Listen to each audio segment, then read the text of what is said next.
How you all doing today? My name is John and I'm a photographer, and today I'm going to be talking about my experience backpacking through the Yasawa Islands in Fiji and just giving you guys general travel advice for the area.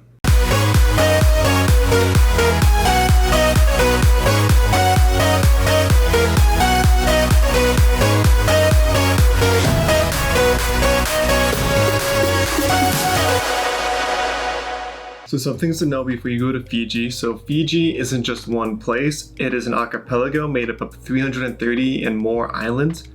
There are two main islands, there's Vita and Vana, and then there's an archipelago of just groups of clusters of islands. And so a lot of the times, where people go in Fiji is completely different from other travelers. So to experience what you believe to be the Fiji, what we see on TV, what we see in ads, it could be any of these locations. And it really just comes down to how much you want to spend while you're in Fiji. From what I experienced, the nicer time you want to have in Fiji requires you to spend more money. So if you want the perfect white sand beach on a beautiful island getaway, you're most likely spending $500, $600, or maybe even $1,000 per night. And now there's a lot of different things about Fiji. You can backpack it, but it's going to be a little bit more on the expensive side. It's just a few things you want to look up and just be aware of before you plan on going with your backpacking gear and just what you can carry. I also just want to note that backpacking in Fiji is a little bit more on the expensive side compared to backpacking in other countries in this area. You're going to find that hostels and accommodations are going to be much more than your regular hostels that you'll find in Australia, New Zealand, Singapore, Thailand. Just because it's more remote and it's much harder to get to, the prices are going to be a little bit higher for less of accommodation kind of things that you might be used to, and I'll get into that later. So in the Yasawa Island chain, they're northwest of the big island of Fiji, just off the coast. It's a chain of 20 islands, and there's a bunch of different things you can do depending on which island you're at, because they all vary in shape and size. So you can go snorkeling, you can do your regular beach activities, there's some water activities you can do, and then on the bigger ones you can go on hikes and explore the island. And then there's snorkeling, there's diving with sharks if you want to. I know one island has spearfishing with bull sharks. If you're adventurous, you might want to do that. If you're like me and you want nothing to do with sharks, you'll probably avoid that completely. Then you can go on some cave explorations, some sailing expeditions. And then also my favorite thing that I got to do was swimming with the manta rays, which is definitely, it's a variable thing because you can only do it if they can find manta rays for you to go swim with. But if they find manta rays in the area, what they do is they package you up on little boats, they drive you out, and they give you a bunch of snorkel gear and you jump in. And then you'll just see these massive manta rays swimming in the water. And I didn't have any underwater gear to take pictures of it, but it's one of those experiences I'll never forget, being up close to these giant underwater creatures. So how does the island hopping work? So what this is you get on a ferry at the main island, and this ferry loops around at all the islands once a day. So it goes to the furthest point from the morning to midday, and then comes back from the furthest point midday to the afternoon. So if you are starting at closer to the main island or one of the closer islands, you'll have a morning ship out going forward. So if you want to venture further into the island chain, you'll probably have a morning ferry, but if you're coming back or going all the way back to the mainland, you'll be on an afternoon ferry out. And the way you get to this ferry is not all these islands and locations have docks for this ferry to dock at. So they put you in a little motorized dinghy, and then they ship you out, and you sit with one of the guides or one of the resort members, and you wait for the ferry to come pick you up. It's a unique kind of experience because I'm just very used to going on the dock and then there's a ramp up to the boat. But this is completely different because you're literally throwing your bag onto a little motorboat, shifting off the beach, and then just kind of sitting there waiting in the water on this small little boat, waiting for a ferry to come up and pick you up. So for the accommodations, they completely vary throughout this island chain. Now it could be completely different from when I was there because we've gone through a pandemic. It's been several years since I traveled, but I can only talk about my experience when I was there in 2018. So they had a 3-star system or 3-shell system, I can't remember what they did, where it varied between 3 stars being the best, 2 stars being just in the middle, and 1 star being the lowest, cheapest tier of accommodations. Now when you go on some of the websites, I think it's Awesome Adventures Fiji. This is the company that basically is in charge of getting you from the ferry to the different resorts. They're only going to show you the glamorous pictures of like the 3-star resorts and the best photos of the activities.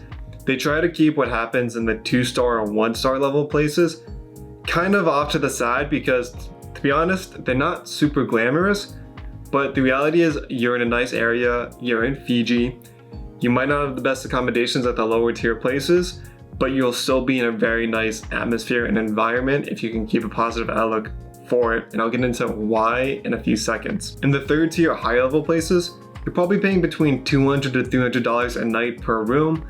You're going to have a variety of things to do, a variety of food to pick from, drinks and activities. I didn't experience any of this at all because it was a little bit out of my budget for a backpacker.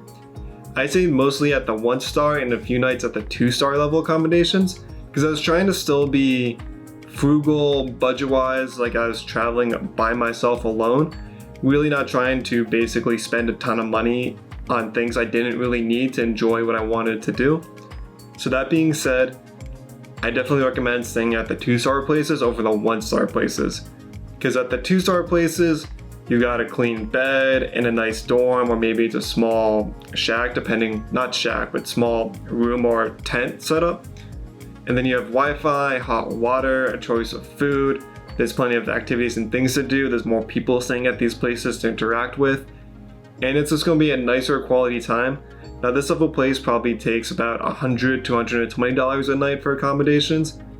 And I know that's a little bit on the expensive side for a backpacker, but if you can deal with the first level accommodations of the 1-star places, then you'll be okay. But if you get tired of that, then you might want to just move up to the 2nd tier for a night or two, just to get a good refresh. So if you think about all the things I just listed in the 2nd tier level, it's because you don't really get much of those in the 1st tier accommodations. Now the 1st tier accommodations, you're probably spending between $50 to $80 a night. And what you get out of that is you basically are in a shack or maybe a dorm, not super clean. Maybe you don't have the cleanest bed to sleep on. You might have clean sheets, you might not. It's just hard to tell. I remember at some of the places I literally just saw the beds lying outside being cleaned. But also at the same time, a lot of these islands are super remote. A lot of these islands don't have top level accommodations for even the people staying there. They might just be small villages. So I'm not trying to sit here and basically talk about how terrible it is, because this is still the living environment for a lot of people that live on these islands. So you just have to be appreciative of what these people can offer you as you're traveling and staying in their own homes. You're not in their own homes, you're not allowed into Fijian villages, but there are parts of the island that they do put you at, and they're not going to be resort level, but it's going to be similar to camping. If you enjoy camping, then the 1-star places will be fine for you. Because including, you don't get a choice in food. If whatever they serve you for breakfast, lunch, and dinner is what you get, the only way to have a different option is to say if you have a dietary issue or maybe you're a vegetarian and you can't eat what they're serving you. Because a lot of it's going to be fish. I personally don't like fish, so I kind of lied a few times and said I was allergic to fish, so they just gave me the vegetarian option, which a lot of times was like a simple pizza that they made, or it's something that I wanted to eat versus I didn't want to touch fish because I don't like fish, it doesn't really agree with me. Anytime I've tried to eat fish, it just doesn't end up well. But also, you don't have hot water, you don't have Wi-Fi, so there are a few stretches where I was going 2 to 3 days without showering at all, which honestly, I didn't mind because I'm on a remote island, I can't really smell myself that much, and there's not a lot of people staying at the lower tier places. All the people that will be staying here are other backpackers and travelers that don't have the budget to be paying $500 a night to be spending at a location, but they do have the budget to still want to explore Fiji, but stay at the lower tier places and just enjoy being in a beautiful area. So when I was in the islands, I was there for about 12 to 13 days. I actually had ended up extending my trip just a little bit because I wanted to see more of the area. So I really just wanted to get a taste of each different kind of island to go to. So I spent 2 to 3 days of what I thought were varying different islands, exploring the small ones, the medium-sized ones, the bigger ones. I met a few people to go on a hike with on one of the larger islands and got some cool photos of us walking up and down the cliffs. And then at the smaller ones, I would just try to focus on just small photography things, maybe just try to take a day and just relax and appreciate being in a beautiful area. Just kind of lounging about and just talking with the people that I was traveling with there. Just sitting on a hammock, walking up and down the beach, playing with different kind of photography things as I was there. A whole different variety of stuff. Now I wish I could show you more, but a lot of my photos of Fiji were on my hard drive that crashed, so I only have a select few to show you. One thing I do highly recommend, as I mentioned before, is taking the opportunity to swim with the manta rays if they find one. Just because these creatures are so massive, that it's just mind-boggling to be in the water with them at the same time. Another thing I did the cave exploration. I didn't go in the water inside the cave because I really just wanted to focus on taking photos of the cave. And I didn't want to put my camera down and have it slide into the water or have someone walk off with it. But I definitely recommend that if you're into cave exploration. I think it's called the Blue Lagoon. It's further into the island chain. But there's definitely still plenty of cool things to do. But my own personal cool story that I got to experience without it being scheduled, without paying for it, without having a guide, was there's one set of islands that is a little bit larger and connected, and at low tide you can still walk around further just because the water comes down and you can walk around another corner of this island. So on that side, I was just kind of exploring the day, killing time, just trying to figure out things to do. And I see this woman walking around further down the beach with a bucket and 2 prongs. Every now and then she's taking the prongs and just jabbing them into the ground, and I was trying to figure out what she's doing. As she got closer to me, I realized in her bucket she had octopus. So what she was doing at low tide, she was going through all the different cracks into the coral and the reef that washes the shore and is revealed at low tide. And she's trying to find the octopus hiding in them to basically take home and make for dinner. So I wanted to document this entire process, and I asked her if I could. With the little English that she spoke, she said if she found one, or maybe I could find one, that I could take photos of the whole thing. So she didn't have a lot of faith in me because I was just some tourist from not Fiji. Just there's no way that I was going to find one.